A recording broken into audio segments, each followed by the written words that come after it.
Hey guys, I opened my collection. I wanted to sell my collections. How many unit Vandal Blast? Look, Vandal Blast. I got 2 pages of Vandal Blast.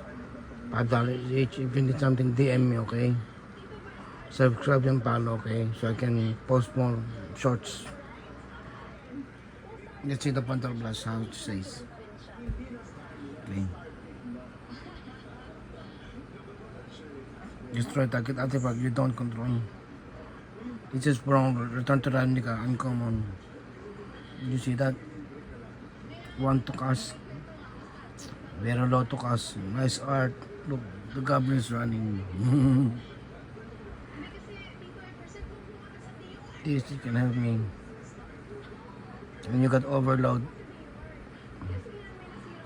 instead of target each now.